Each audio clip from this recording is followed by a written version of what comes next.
sharing energy now. I gotta get through it, because, you know, thanks for the good energy. Jimmy, first of all, I just wanna say it's such an honor and joy every time I get to be on your show. You empower women and all your guests to feel confident, strong, and safe in what can sometimes feel like facing the world.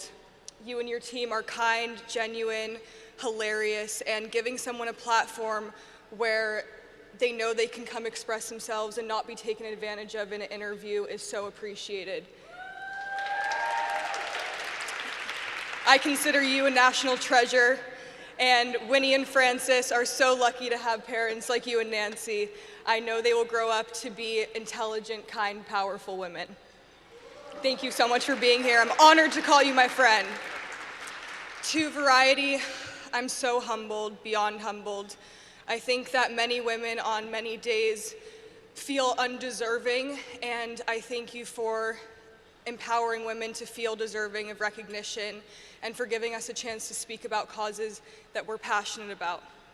I'm so honored to be here today alongside such icons, Bet, Taraji, Casey, Christiane. I'm such a big fan of all of you, and I really appreciate your courage to share your light, and it inspires me and so many other women to recognize our own light and share it ourselves, so I really appreciate that. To my mom and my grandma, my Oma, who couldn't be here today, but who I carry with me every day of my life. They are beacons of independence and integrity in our family, and I can't explain what an amazing thing it is to have women like them to look up to. To everyone who's with me today, to my 3 sisters and my chosen sisters, thank you for your love and support every day of my life. Bella, don't cry, don't look at me. Woo! You're talented, you are hardworking, you are creative, kind, loyal, honest, and you are unapologetically yourselves, and you all inspire me in your own ways. To my manager, Louise, who's a man, but every girl in the entertainment industry and in the world deserves to have support like this. You allow and empower me to be assertive, to work with integrity, to look inward and ask myself what jobs will truly fulfill me, to express myself creatively, and to be true to who I am. You stand up for me and you see me, and I thank you so much for your guidance and for your friendship. And last but very not least, Carol Stern is here with us. Not only is she the badass female CEO of UNICEF USA, but she is also a kind, brilliant, compassionate, open-minded, inspiring mother, author, wife, child advocate, civil and human rights activist, and friend of the world.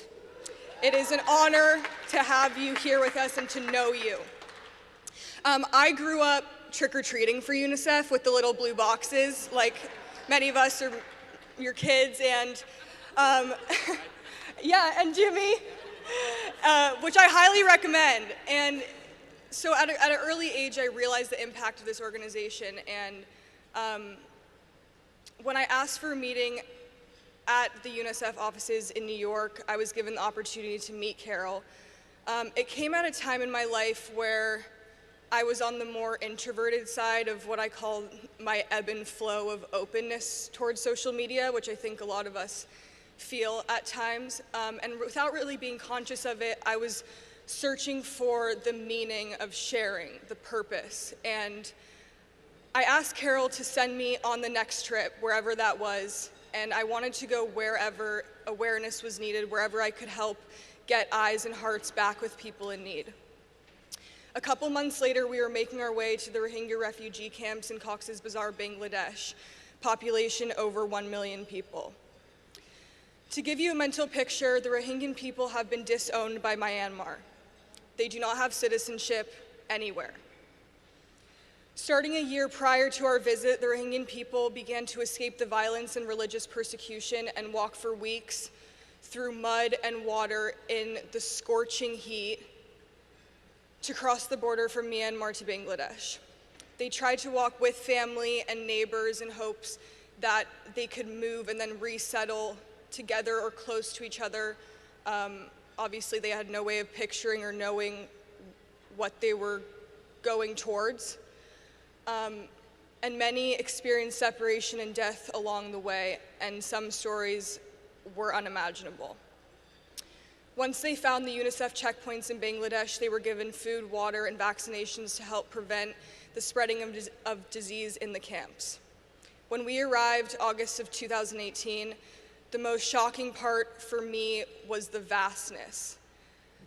The largest camp, it might be different now, Carol, but I think it was, at the time, 23 camps made up everything. So the biggest of those camps, they call mega camp.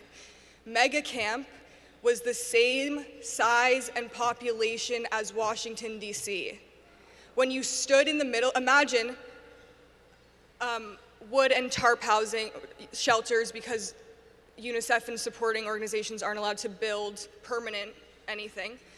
So that size and population on flat ground, that close to each other. And just everywhere you look, you could stand in the middle and look for miles of hills and hills and hills of blue tarp-topped housing. UNICEF's goal is to be there for those affected as early as possible, be there throughout the crisis, and help rebuild after, as long as there is support from governments and surrounding areas. Like many crisis areas that UNICEF is based in, many around the world have forgotten that these children and their families are still very much in need of support, even though at that time it'd been a year and now almost 2 years since the beginning of that crisis.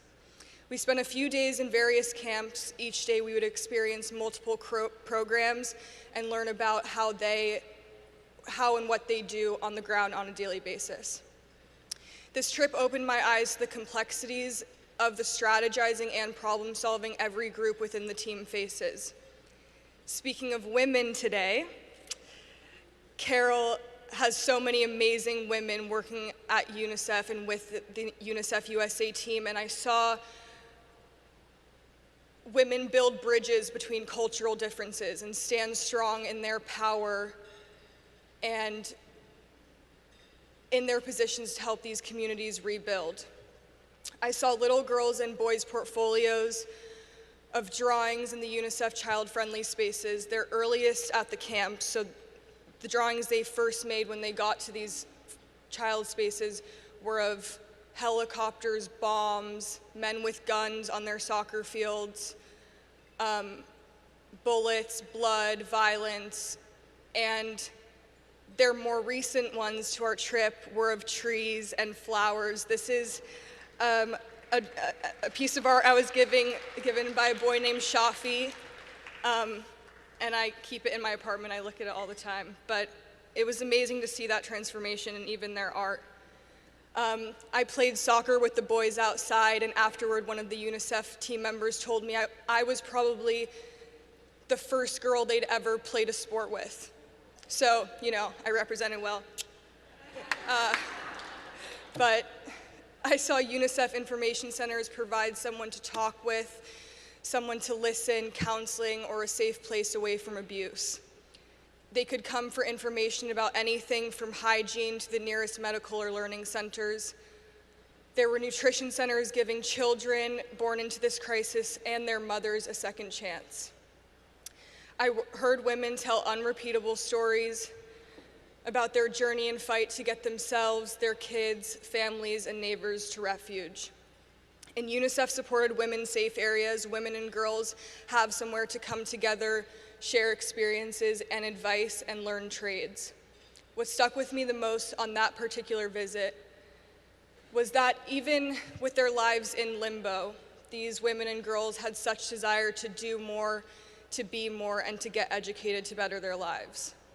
When we asked them how UNICEF could help in different ways, and most importantly, what they wanted us to tell the world about them, what it really boiled down to was they want an identity.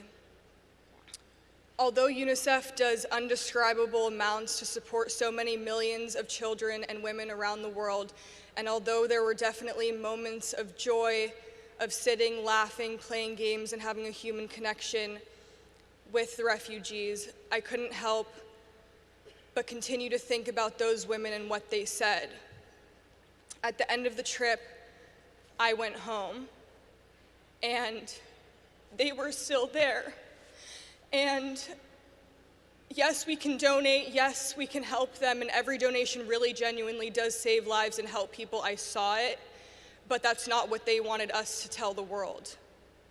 They are human beings like all of us, and what they would do for a citizenship, for an identity, to be able to scroll and type and have a voice in that sense. And we can get so stuck in our own heads, in our own worlds, can feel very overwhelming at times, but most of us have the true gift of identity and the power to express ourselves, the power to speak out for those who cannot for themselves, and the power to uplift one another. I feel resentment towards social media at times, but as I documented my trip with UNICEF, I understood the true value. Someone is listening. Be a voice for someone, support someone, encourage someone, tell someone how they inspire you. We cannot let the negative comments, the bad energy, and false assumptions of us keep us from doing the good we know we can do with our platforms.